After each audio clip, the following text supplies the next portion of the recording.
Mobile হাতে না দিলে তো বাচ্চারা খেতেই চায় না। আপনার আমার বাসার এটা কিন্তু একটা কমন সমস্যা। আমি অ্যাজ আ মাদার আপনাদের সাথে আজকে শেয়ার করব কিছু টিপস যা আপনাদের বাচ্চাদের মোবাইল অ্যাডিকশন থেকে দূর করতে সাহায্য করতে পারে। আপনি কিন্তু আপনার বাচ্চার কাছে আইডল। আপনি যদি সারাদিন মোবাইলের দিকে এভাবে তাকিয়ে থাকেন আর reel swipe up swipe down করতে থাকেন, তাহলে সেও কিন্তু সেটাই শিখবে। আপনি যদি বই পড়েন, সেও বই পড়বে। আপনি যদি স্পোর্টস খেলেন, সেও স্পোর্টসের দিকেই কিন্তু ঝুঁকবে। টিপ নাম্বার 2, বাচ্চারা মোবাইল থেকে কি পায়? এন্টারটেইনমেন্ট।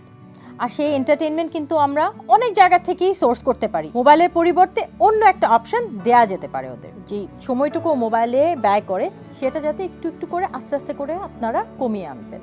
এটা একদিনের কাজ না, এবং এটা প্রেশারাইজ করে বা মিথ্যা কথা বলেও কিন্তু ওদের থেকে কমাতে পারবেন না। সেগুলো সবকিছু মিলিয়ে কিন্তু আপনাকে সত্য পথে যেতে হবে যে why mobile is not good for you.